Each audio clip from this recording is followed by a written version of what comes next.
Good morning, students. Today I am going to tell you about the scalar and vector quantities.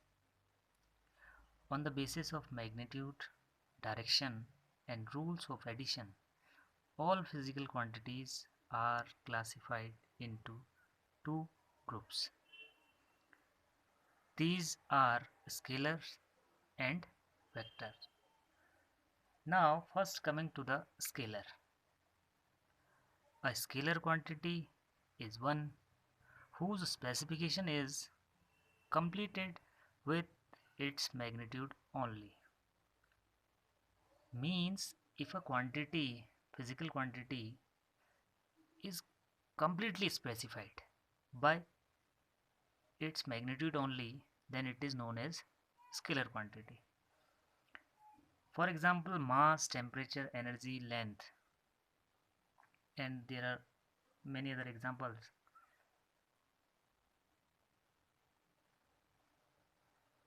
Uh, Now the property second property of scalar, that they can be added algebraically. Means if two same scalars quantities we have to add, then they can be added by mathematical rules. Now coming to the vectors, a vector quantity is one which represents magnitude along with a specific direction. Means to define if to define a certain physical quantity, we need magnitude as well as direction, then the quantity is known as vector quantity. I have written some example here: displacement, acceleration, torque, and many other examples are there. Now coming to the next property of vector, that vector can't be added algebraically. Means two similar physical vectors cannot be added by the laws of algebra. For adding these two quantities, we have to use either the triangular law of vector addition, parallelogram law of addition, or the polygon law of addition. Now, a vector quantity can be represented by an arrow like this.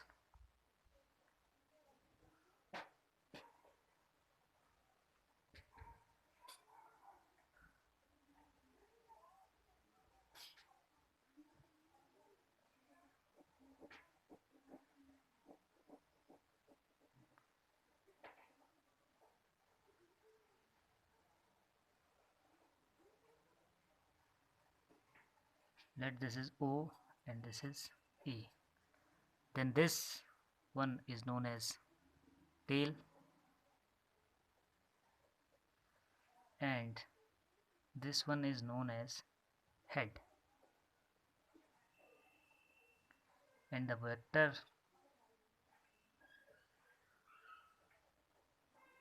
can be represented as this, where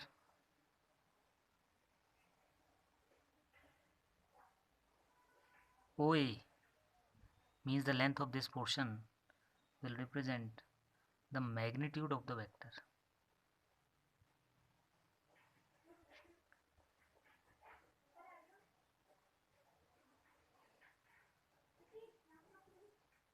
The arrowhead represents the direction, and the length of this arrow give its magnitude. The magnitude of a vector P can be written as mod of P, means modulus of P. Now coming to the next, that is types of vector.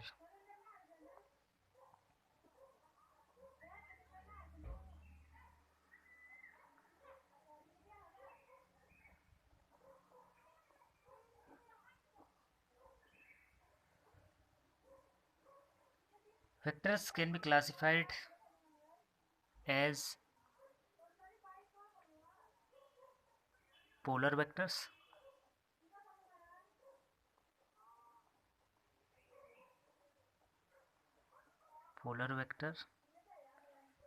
and axial vector.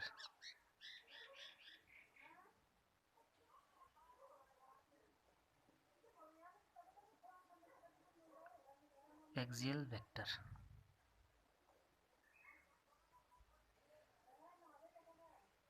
Polar vector, a vector whose direction is along the direction of motion of a body, is known as a polar vector. Polar vectors are those whose direction is along the direction of motion of body, whose direction is along direction of motion of a body,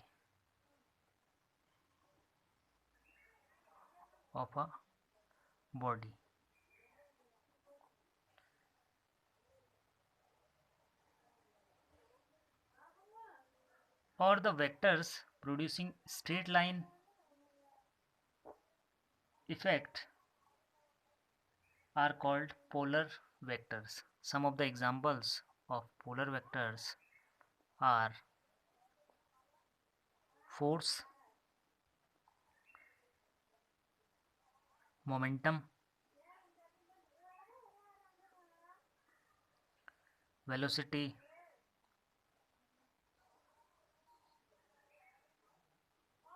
displacement,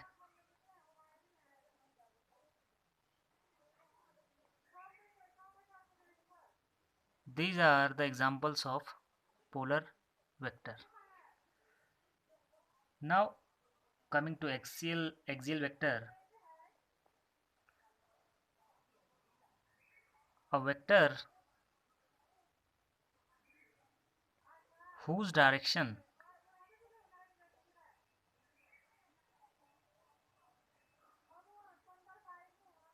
is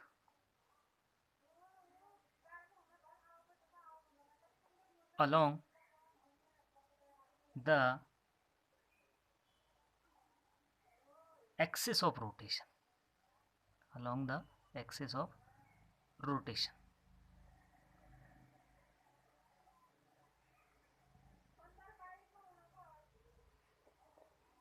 of the body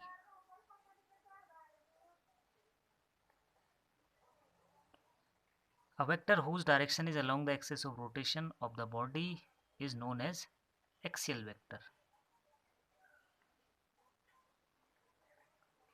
The axial vector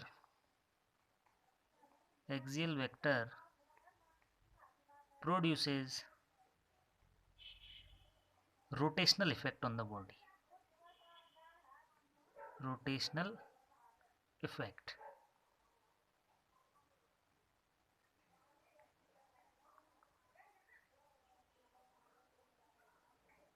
on body.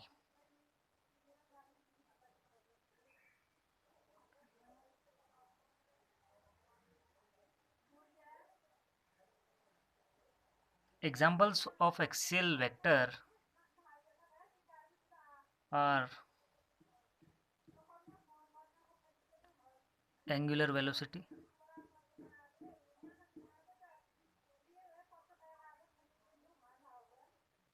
torque,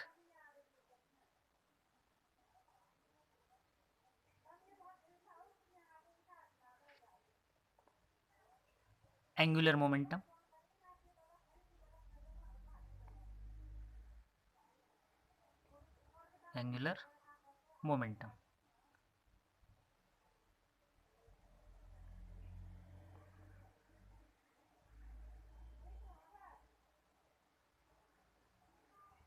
These are the examples of axial vector. So polar vectors are those whose direction is along the direction of motion of the body. And axial vectors are those whose direction is along the axis of rotation of the body.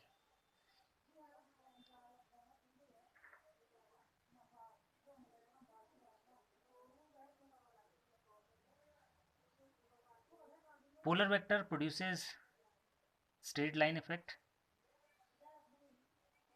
while the axial vector produces rotational effect. Examples of polar vector are force, momentum, velocity, displacement, and the examples of axial vector are angular velocity, torque, angular momenta, etc.